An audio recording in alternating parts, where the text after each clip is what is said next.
what we do is different.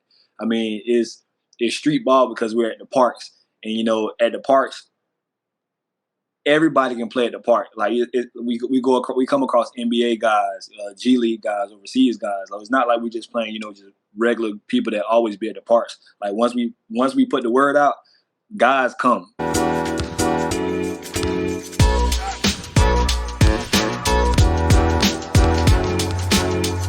Duke, you've played on several different competitive levels. Can you distinguish, your experience from the high school and college game and compare that to the atmosphere of street and park basketball?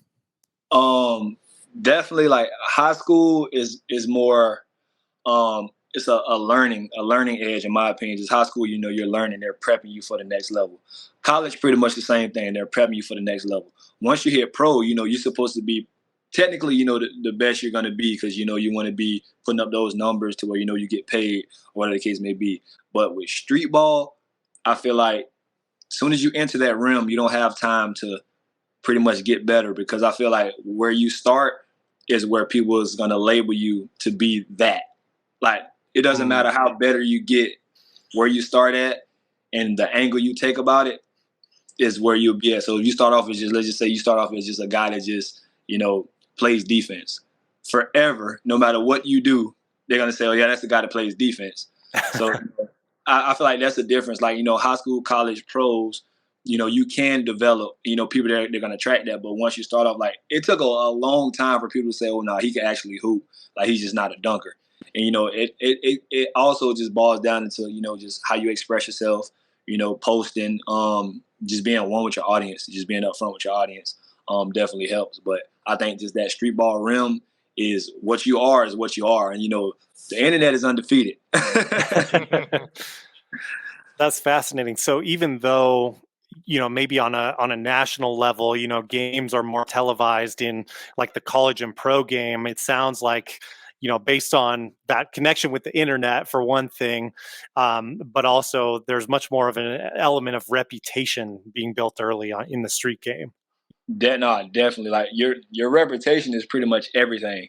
How you interact with your fan base. You have the good guys and you have the villains. That's in everything. You're gonna have the good guys and the villains. If you're that villain, that's what you're gonna be. That's what you're gonna have to. That's the standard that you're gonna have to be. So just my opinion is just come in, be your best. Whatever you want people to, want whatever you want people to know you as.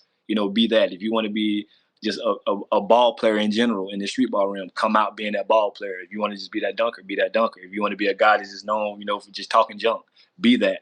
But just understand whatever that foundation you laid, that's what you have to sleep in. Duke, when watching your videos, it's exciting, but I'm nervous at the same time. I'm are these guys what is going to happen at the end of this video? With this, the crowd and just your opponents, they get so angry. I'm it raises my blood pressure, but it's exciting to watch. So I'm I don't know what's going to go down at the end of this. Can you kind of give your mentality? Because a lot of guys get pretty salty. You're just cooking them on the court and they just get angry and they want to get physical. I'm I don't know. It seems just a code of honor, just hey, he beat you legitimately, just take it and just move on. But yet sometimes it just, they take it extremely personal. What is your mentality? Do you kind of spot that before the game starts? Hey, there might be some problems. Oh, yeah. It's because we've been doing this so long, you're going to have characters, like I said, you're going to have the good guys, you're going to have the bad guys. Yeah. You can see from how somebody's warming up or getting shots up, how they're going to play. I always had the mindset, obviously we're not done, but we're not going to back down, just because, obviously we care about everybody's safety. But like I said, we're not going to back down because at the end of the day, like I said, I'm a basketball player. If I lose, I lose. I'm not going to fight you because I lost. I'm not going to, escalate things because I lost. If somebody crossed me over, that's fine. I'm a basketball player. It happens. So at the end of the day, if it is to that extent, we always pretty much can, neutralize the energy. We haven't had really anything too crazy. But definitely the energy at times it'd be bad. usually once, everybody, show like, obviously, like, we're humans too. Like, we're not no big time, celebrities. Like, we don't like to be touched. No, like, we're basketball players. We all come from, different backgrounds. But, once they just see like, hey, like they're regular guys, like they treat us like we're one of them, is never an issue after that. So I want to ask you, when watching your videos, what pops into my mind is the NBA lockout from 2011, when there was no basketball, when you saw LeBron, KD just playing in like regular gyms, the Rucker League. And I think now we're seeing kind of a melding of professional basketball with just street ball as well. Do you see that becoming more of a reality where you might see in a few years, like in the off season? I realize that a lot of the NBA players, they play in the Drew League, they play in a lot of pro-ams, but they might just pop up on one of your guys's, tournaments or events that you guys have as well. Do you think that's a distinct possibility in the future just because of the popularity? Nah, for sure. What's so crazy? So like I said, I'm in here. I'm in Central Florida, Yeah. and I used to always post these runs, like the sporter runs and stuff like that. And Kenneth Fareed reached out to me and was like, "Hey man, next time you hooping, let me know." I'm like, "Hmm? Okay, whatever. Okay, whatever." So I had reached out. I'm like, "Yeah, we hooping on this day, blah blah blah. I'm gonna record from on YouTube." So he actually popped out. He popped out, and we went out there. We just went crazy together. Like, it was like everything. Like I said, everything happened for a reason. Like Hansel Emmanuel popped up. We played against him. A lot of like other big names were there, and we just were just out there just going crazy, just dunking and stuff like that. And then Kenneth, he actually told me, he was like, that day when we hooped together, that motivated him to like just get back out there, go through, rehab and go back and start back playing. He was like, because I'm 29, and like he like, the way you're dunking and playing, he's like, there's no excuse for me. And he went back out, he rehabbed, and now he's in the G League, he's back in the G League, he's playing overseas, and he was like that motivated me, like that inspired me to get back going. And I take that every day, like, dang, you just never know who you inspire. And I definitely feel like, yeah, obviously more league guys are gonna tap in. I mean, I had Dennis Smith, right? Like, we was in North Carolina. He was like, "Y'all lucky I wasn't there," and I'm like, "Oh man!"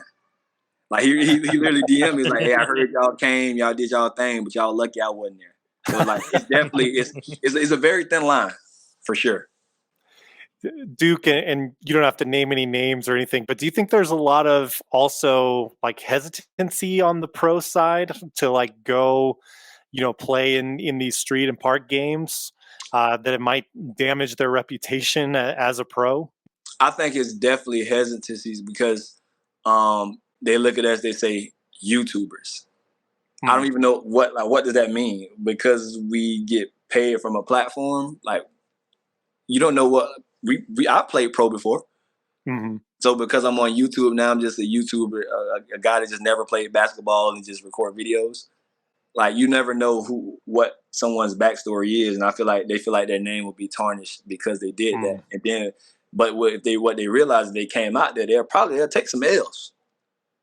So I think it definitely stops some players from going out there because they don't want to be looked at as a YouTuber or a TikToker or anything like that. Do you think with your guys' routine? I mean, I'm sure it's a grind playing in those park games. What you guys are doing, probably several games at a time when you're filming. Do you feel your preparation athletically? I mean, you've been, you mentioned like on the pro side, on the college side of things. Do you feel your preparation is pretty similar to stuff like the pros are doing? Nah, definitely. We don't work. I'm not gonna say we have. We don't work as hard because it's not mandatory.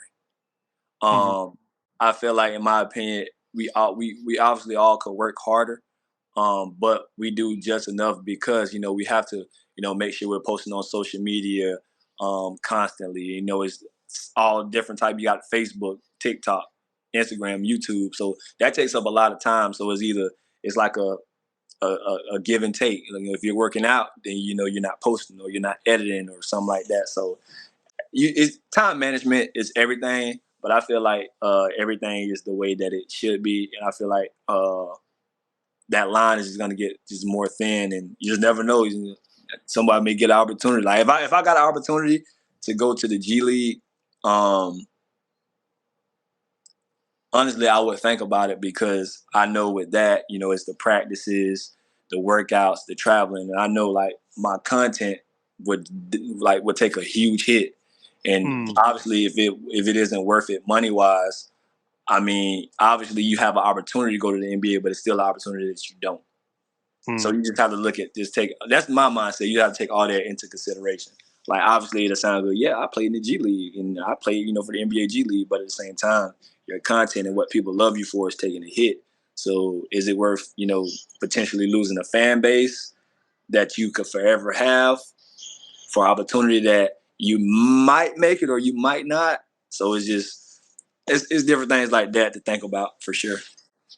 That's fascinating because usually we hear about prospects going to the G League, International, or the NBA. Usually it's like, okay, are they going to nowadays it's usually, overtime or is it college? But now there's another option, which is the street ball option. So do you see that being a viable option, like you said, like other prospects that are, in the ESPN top 100, they may forego, going to Duke and, they have that 1 year rule. They might just, do what you're doing, build their influence platform, and then who knows what happens after that. Do you see that becoming a viable option in the future? Oh, no, for sure. Like if guys had the recipe, like let's say for instance, I went to Duke. I want to be one and done. Yeah. If you track you obviously you're building a fan base already. Duke has a huge fan base. You're going to be verified, all that good stuff like that. You have the fan base.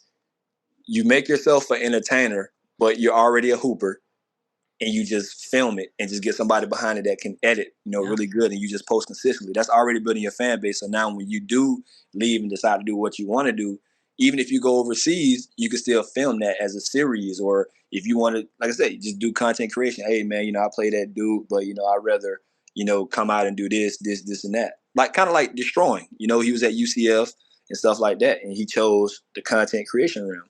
And look what it did for him. No, that's incredible. You got your story. It's got me thinking of all these possibilities. It's really incredible, and I think for basketball fans, I think it's a story to really watch in the future because I think again when Matt and I were just growing up in the '90s, it's like you watch Jordan on NBA on NBC. Now there's all these options. The world is really open in terms of the world of basketball. It's incredible. Duke, really appreciate you coming on to the show. Please let our viewers and listeners know where they can find you on social media, where they can find your content. There's the remake of White Man Can't Jump, and anything else you're working on as well. My YouTube, TikTok, and Instagram is all Duke Skywalka. DUKESKYWALKA. Got White Man Can't Jump coming up. I got some more stuff for 2K coming up, some motion capture stuff. I did a couple of self tapes, so I may be in some future stuff going on, but definitely still pushing the brand. With Ballislife, we have a TV show that we're about to pursue. Ooh, nice. Yeah, Nice. yeah. So that's a little. I'll give you a little sneak peek, but it's definitely it's in the woodworks. It's about the the East Coast squad and the West Coast squad. So I think it's going to be very entertaining. You never know. A big company like Netflix may pick it up. I don't see why they wouldn't.